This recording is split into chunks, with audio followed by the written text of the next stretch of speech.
Hello, and welcome to today's weekly edition of CSI for Teens, where we talk about current events in the world of forensic science and learn about real-world crime scene investigations for those interested in entering the career field of forensics. For the past few weeks, the CSI for Teens podcast team has featured a different career in forensic science each week.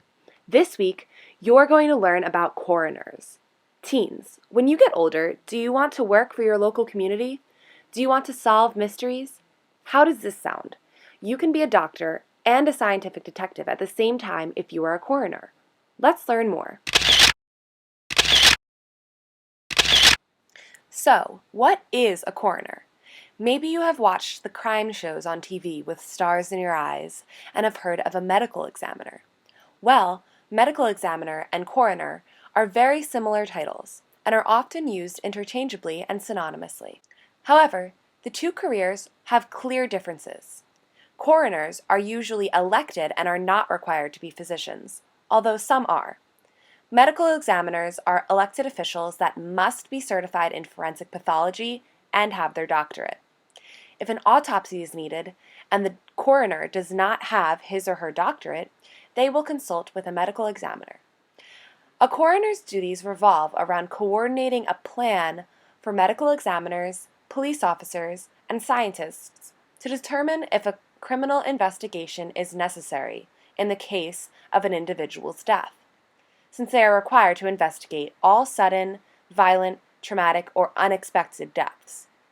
An example of an unexpected death is when someone dies from apparent natural diseases, but the individual's treating physician has no knowledge of an existing medical condition that could have caused the death. Under these circumstances, it becomes the coroner's responsibility to determine how and why someone died. Essentially, a coroner is a death detective.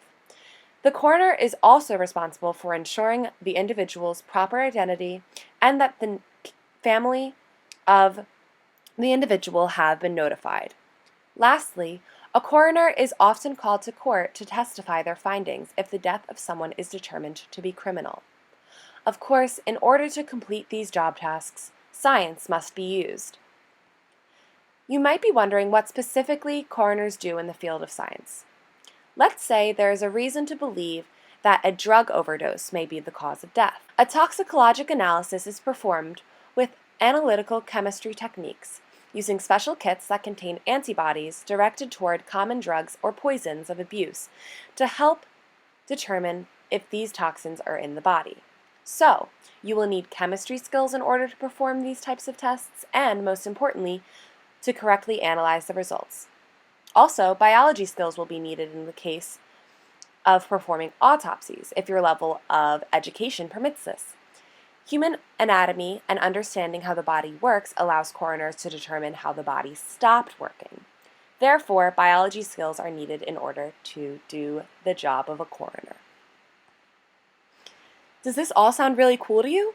Want to know what you need to do with your education to have this career? Well, a bachelor's 4-year degree with a major in biology or chemistry are sufficient in order to become a coroner, for these are the skills you will need to perform your investigations.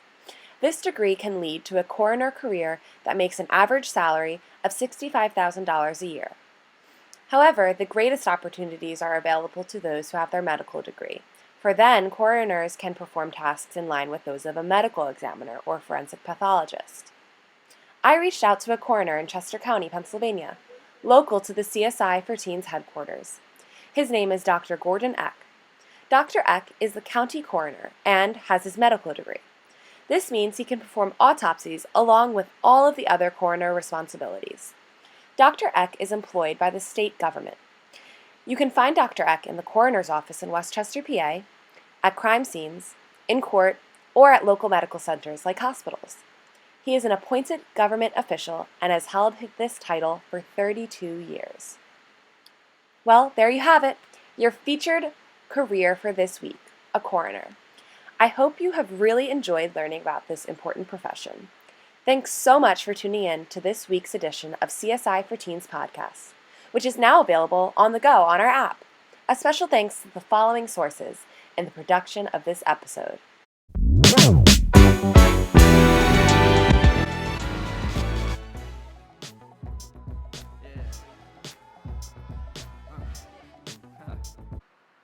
Till next week, CSI teens.